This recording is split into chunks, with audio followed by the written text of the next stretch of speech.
सोचिए, एक तरफ है अरबों व्यूज और एक रियलिटी शो की ट्रॉफी, और दूसरी तरफ पुलिस केस, विवाद और पूरा बवाल। एल्विश यादव की कहानी ना एक नहीं है, असल में दो हैं।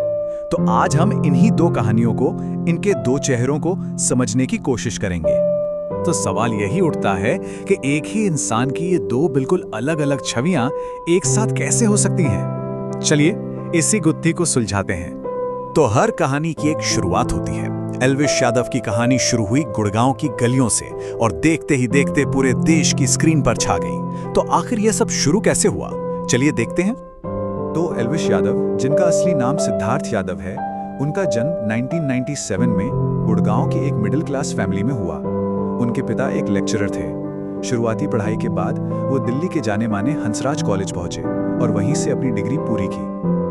उनके करियर की जो रफ्तार है ना, वो देखने लायक है। देखिए, 2016 में एक YouTube चैनल से शुरुआत होती है। फिर 2019 से 22 के बीच कॉमेडी और रोस्ट वीडियोस ने उन्हें इंटरनेट का, आप कह सकते हैं, सुपरस्टार बना दिया। और फिर 2023 में बिग बॉस OTT 2 की जीत ने तो उन्हें सीधा मेन स्ट्रीम में लाकर खड़ा कर दिया। मतलब सिर्फ 7 साल में जमीन से आसमान तक का सफर। लेकिन वो सिर्फ एक चैनल पर नहीं रुके, उन्होंने अपनी ऑडियंस को बांटा। मतलब कॉमेडी के लिए अलग चैनल, व्लॉग्स के लिए अलग और गेमिंग के लिए भी एक अलग चैनल बना दिया। और ये एक बहुत ही स्मार्ट मूव था। इससे उन्हें अलग अलग तरह का फैन बेस बनाने में और अपनी पहुंच कई गुना बढ़ाने में मदद मिली। और इसका नतीजा ये कि उनके सभी चैनलों को मिलाकर व्यूज हैं अरबों में, बिलियंस। ये आंकड़ा बस एक नंबर नहीं है, ये उनकी पॉपुलैरिटी और उनके प्रभाव का पैमाना दिखाता है। और इसी के साथ वो बन गए भारत के सबसे बड़े कंटेंट क्रिएटर्स में से एक। YouTube के अलावा उन्होंने सिस्टम क्लोथिंग नाम से अपना एक क्लोथिंग ब्रांड लॉन्च किया और एल्विश यादव फाउंडेशन नाम का NGO भी शुरू किया। मतलब अपनी पहचान को और मजबूत कर लिया। शोहरत की सीढ़ियां तो वो तेजी से चढ़ रहे थे, लेकिन कहानी में एक बहुत बड़ा और शायद एक अंधेरा मोड़ आने वाला था। और बस यहीं से कहानी एक बिल्कुल नया और अंधेरा मोड़ ले लेती है। जैसे जैसे शोहरत बढ़ी, वैसे वैसे विवादों का एक लंबा सिलसिला भी शुरू हो गया। एक ऐसा सिलसिला जिसने उनकी पब्लिक इमेज को शायद हमेशा हमेशा के लिए बदल कर रख दिया। इसमें सबसे बड़ा और सबसे चर्चित मामला रहा स्नेक वेनम केस। नवंबर 2023 में एक रेव पार्टी के मामले में एक FIR हुई। आरोप था कि पार्टी में जहरीले सांपों का इस्तेमाल किया गया था। और फिर इसी केस में मार्च 2024 में उन्हें वाइल्ड लाइफ प्रोटेक्शन एक्ट के तहत गिरफ्तार कर लिया गया और उन्हें 14 दिन न्यायिक हिरासत में बिताने पड़े। लेकिन मामला यहीं खत्म नहीं हुआ। इस स्नेक वेनम केस की वजह से एनफोर्समेंट डायरेक्टोरेट यानी कि ED वो भी एक्शन में आ गई और फिर मनी लॉन्ड्रिंग के एंगल से उनके सारे फाइनेंशियल लेन देन, उनकी प्रॉपर्टीज, सबकी जांच शुरू हो गई।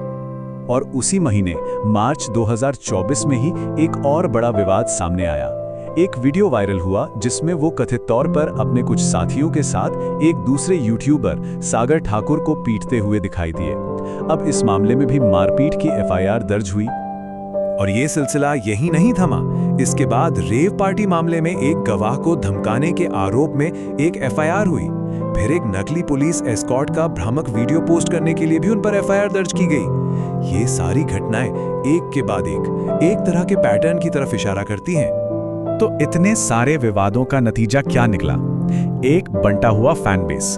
उनके चाहने वालों के लिए तो वो आज भी हीरो हैं, लेकिन जो उनके आलोचक हैं, उनकी नजर में वो एक विलन बन चुके हैं। तो सवाल ये है कि सच क्या है? वो एक संत हैं या एक पापी?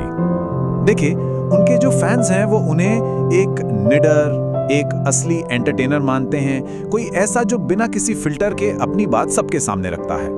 वहीं दूसरी तरफ आलोचकों का मानना है कि उनके जो कारनामे हैं वो उनके कंटेंट पर भारी पड़ते हैं और उनके इन्फ्लुएंस का एक खतरनाक पहलू दिखाते हैं।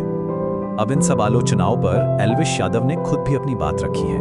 उनका कहना है कि भाई, उन्हें अक्सर गलत समझा जाता है, खासकर उनके हरियाणवी लहजे और पर्सनालिटी की वजह से। और उनके हिसाब से ये एक तरह की रूढ़िवादी सोच को दिखाता है। तो आखिर में एल्विश की कहानी सिर्फ एक इंसान की कहानी नहीं रह जाती। ये कहानी है आज के डिजिटल दौर की, एक ऐसे दौर की जहां शोहरत और ताकत तो मिलती है, लेकिन उसके साथ आने वाले खतरों की कोई सीमा नहीं होती। इतनी सारी कानूनी चुनौतियों के बावजूद उनका करियर रुका नहीं है। वो आज भी टेलीविजन पर दिखते हैं और सोशल मीडिया पर उनकी फैन फॉलोइंग बहुत बड़ी और एक्टिव है। ये दिखाता है कि विवादों के बीच भी उनका जो असर है, जो प्रभाव है, वो कम नहीं हुआ है। शायद उनकी कहानी को समझने का सबसे अच्छा तरीका यही है कि उनका जो सफर है वो डिजिटल युग में फेम की उस दोधारी तलवार का एक जीता जागता उदाहरण है, जिसमें एक तरफ ताकत है तो दूसरी तरफ उतना ही बड़ा खतरा।